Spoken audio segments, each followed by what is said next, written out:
Estamos estudiando el Evangelio de Lucas y hoy será el capítulo 23, que nos habla sobre la crucificación de Jesús. Entonces, como ya sabemos, Jesús fue preso por la noche, estaba en el Monte de los Olivos después que había cenado con sus discípulos. Jesús estaba orando y entonces vinieron y prendieron a Jesús y lo llevaron a la casa del sacerdote Anás y después Caifás, y ahí fue un juzgamento ilegal. No es que ellos querían saber la verdad, ellos querían una acusación, porque ya habían determinado que iban a matarlo y que Jesús hiciera algo o dijera algo que fuera digno de esta muerte. Entonces Jesús dijo que él era el Hijo de Dios. Entonces la acusación fue blasfemia. Jesús aceptó esta acusación porque en total él era el Hijo de Dios. Pero para llegar hacia los romanos ya era otra cosa. Los judíos no podrían dar sentencia de muerte a nadie porque ellos estaban bajo al imperio romanos. Entonces solamente los romanos podrían dar sentencia de muerte. Entonces ellos tenían que llevar a los romanos, y aquí dice, ¿no?, que ellos levantándose entonces, toda la multidumbre de ellos llevaron a Jesús a Pilatos. La multidumbre era los líderes de Israel, los sacerdotes, sumo sacerdote, toda esa turba, los líderes de Israel, los ancianos, eran ellos que querían la muerte de Jesús. Entonces ellos hicieron la acusación delante de Pilatos, ¿no? Eso fue bien tempranito por la mañana, ¿no? Luego la primera hora, como a las 6.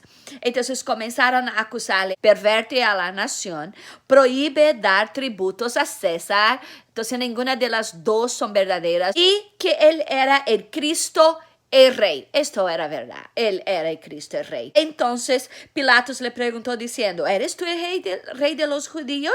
Y respondió: tú o dices. En otras palabras, es verdad. No encuentro pecado, no encuentro mal ninguno digno de muerte en este hombre, ¿no? Entonces, y ellos dijeron: no, él alborota el pueblo, enseña toda la Judea, comenzando por Galilea.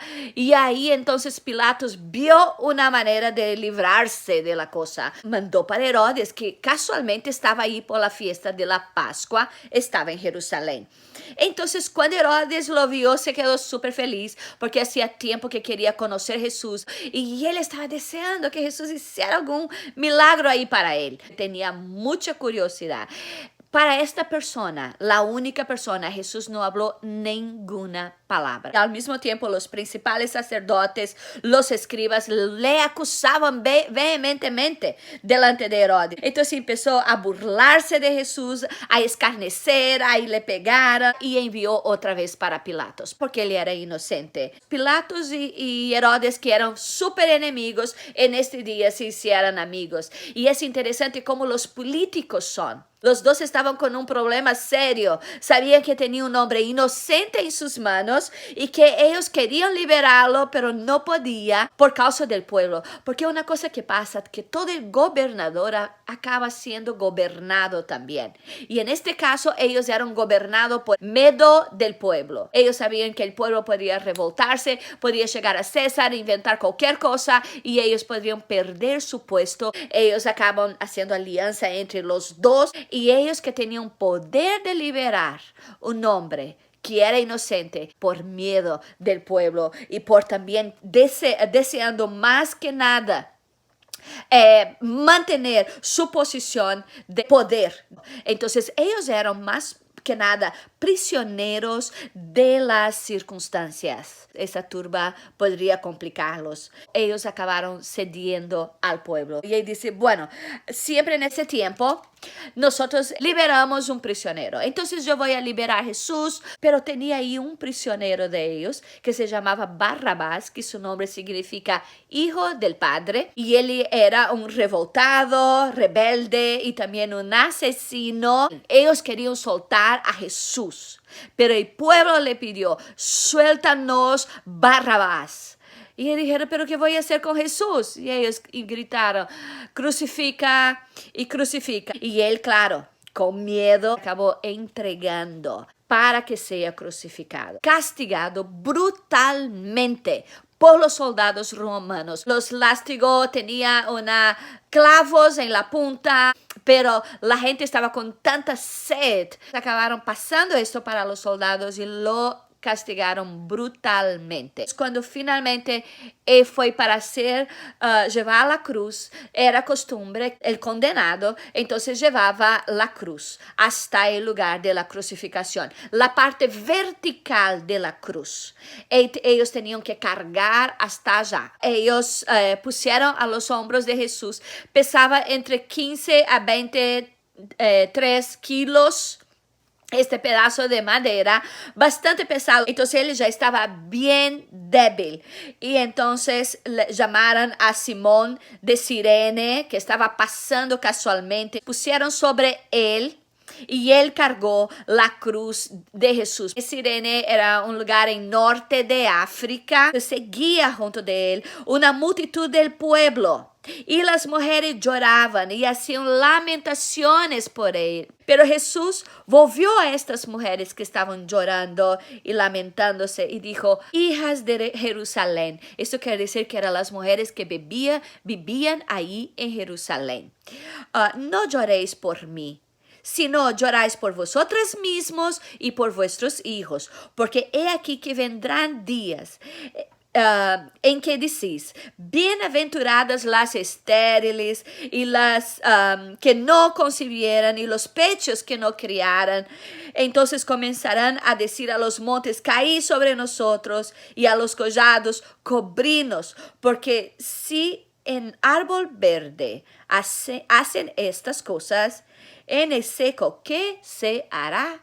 Lo que estaba diciendo, y Jesús estaba prediciendo en este momento, con la muerte cerquita de él, todavía trata de consolar a estas mujeres y decir: mira, no llores por mí, pero usted va a ver lo que ustedes van a pasar. Y esto pasó cerca de 35 años después, 35, 40 años después, en el año 70, que fue la destrucción, los cercos, que ya hablamos aquí en los capítulos anteriores, hablamos sobre eso, que hubo un cerco, fue algo terrible lo que pasó ahí en este lugar. Y Jesús está diciendo: mira, no llore por mí, porque la culpa va a caer sobre ustedes y ustedes van a recibir el castigo de esto que están haciendo. Entonces llora por ustedes mismos y ustedes van a ver. Posiblemente estas personas que estaban ahí vieran lo que pasó, estaban vivos todavía. Llevaban también con él otros 2 malhechores para ser muertos, ¿no? Y cuando llegaron a un lugar llamado Calavera, crucificaron ahí. Gólgota es un monte que tiene este nombre de calavera. Está enfrente para una piedra que tiene un formato de una calavera. Tiene unas cuevas ahí en la roca, y esas cuevas, cuando tú miras, tiene un formato de una calavera, y eso da el nombre para este monte. Y ahí lo crucificaron junto con 2 hombres que eran malhechores. Colocaron como clavos en sus manos y en sus pies. Entonces ellos clavaron y después ellos ponen la cruz. Entonces montan la cruz, tiene un agujero ahí, ellos ponen esta cruz ahí, y cuando se cae dentro de este agujero le da un balanzo inmenso, y eso duele, es un dolor increíble, porque él ya estaba todo lastimado con los clavos, la mano, no puede respirar, empieza a dar calambres por todos los lados, es una asfixia, no puede respirar, mucha sangre había perdido con todo lo que vivió ahí en el camino. También venían golpeando todo el tiempo. Entonces tiene una sed terrible. Entonces lo crucificaron ahí en medio de 2 malhechores. Pero Jesús todavía mira a la multitud y dice: Padre, perdónales, porque no saben lo que hacen. Entonces Jesús ahí en el Gólgota, siendo muerto, y miró a esta gente ahí. Perdona, ellos están matando, pero ellos no tienen idea de lo que está pasando. Y aquí dice que ellos repartieron sus ropas. Esta es costumbre cuando ellos crucificaban. Normalmente ellos crucificaban totalmente desnudo. Por eso que la Biblia dice de la vergüenza de la cruz. Y entonces la ropa repartieran, suerte, era una costumbre de esta época. Y el pueblo estaba mirando y los gobernadores burlaban de él diciendo, a otro salvó, sálvase a sí mismo. Si es el Cristo, el escogido de Dios. Él nunca dijo que era el escogido de Dios, pero ellos acusaban y burlábanse de Jesús. Era la época en que los espectáculos de los romanos y los griegos, entonces ponían en la arena hombres que luchaban hasta la muerte, y ver hombres muriendo ahí era un espectáculo para ellos. Ellos no estaban viendo como un problema en sí, ¿no? Ellos estaban viendo, diciendo, bueno, eso es una cosa, es como ellos allá en la arena siendo despedazados por los leones. Después con los cristianos vinieran, ellos llevaban para las arenas y eran muertos por los leones, por un montón de fieras, y hacían todo eso, y para ellos era un juego, era un espectáculo, pero él estaba ahí, los soldados también escarnecían de él, y la acusación era, este es el rey de los judíos. Esta fue la acusación. Y los hombres que fueron muertos entre Jesús estaban en medio, hubo uno a cada lado. Uno de ellos se burlaba, ¿no? Si tú eres el Hijo de Dios, sal de la cruz, nos ayuda a nosotros también. Pero el otro dice, no, él es el Hijo de Dios, nosotros somos culpables, pero él no. Tú no temes a Dios. Entonces mira a Jesús y dice, Señor, acuérdate de mí cuando venga tu reino. Jesús dijo, de cierto os digo hoy, estarás conmigo en el paraíso. Entonces dio una promesa para este hombre. Y cuando era la hora sexta, hubo tinieblas sobre toda la tierra. Entonces quiero decir, la hora primera era las 6 de la mañana, la hora tercera era las 9 de la mañana, la hora sexta era al mediodía, la hora nona era a las 3 de la tarde. Ellos tienen una manera diferente. Cuando Jesús estuvo ahí en la cruz, dijo 7 palabras. Si nosotros podemos ver en todos los evangelios juntos, 7 palabras Jesús habló desde la cruz. Entonces en la cruz él estaba de las 9 de la mañana al mediodía. Él habló 3 palabras. Primero, la palabra de perdón. Padre, perdónales porque no saben lo que hacen. La segunda palabra, palabra de salvación. Hoy mismo estarás conmigo en el paraíso. Y la tercera palabra, palabra de amor, cuando habló para María, mujer, he ahí tu hijo, y para Juan, hijo, es ahí tu madre. Entonces hubo tinieblas de la hora de la mediodía a las 3 de la tarde, 3 horas. Hubo tinieblas. La naturaleza toda estuvo enlutada por la muerte de Jesús, por lo que estaba pasando ahí en esta cruz, por un hombre inocente ser crucificado. Después de esas 3 horas, entonces hubo la cuarta palabra, la palabra de sufrimiento espiritual, que dice, Dios mío, ¿por qué me desamparaste? Y la palabra de sufrimiento físico, tengo sed. Sexta palabra, la palabra de triunfo, está consumado. Y la séptima palabra, la palabra de entrega. Padre, en tus manos entrego mi espíritu. Esas son las 7 palabras que Jesús habló cuando él estaba en la cruz. Y después de esto, cuando él dice, Padre, en tus manos entrego mi espíritu, él expiró. Y cuando el centurión que había visto esto, dijo, ciertamente este era un hombre justo. La muerte de Jesús probó a toda la gente que estuvo ahí que él era un hombre justo. Y toda la multitud que estaban presentes viendo lo que había acontecido. Fue de tal manera todo lo que pasó ahí. Hubo un eclipse del sol en este momento, como golpeándose en el pecho, mucho miedo y reconociendo que este hombre era justo. Les dejó apavorado, les dejó muy mal. Pensaron en salir, en ver un espectáculo, pero en total ellos salieron bien preocupados de ahí, porque vieron que Jesús era justo.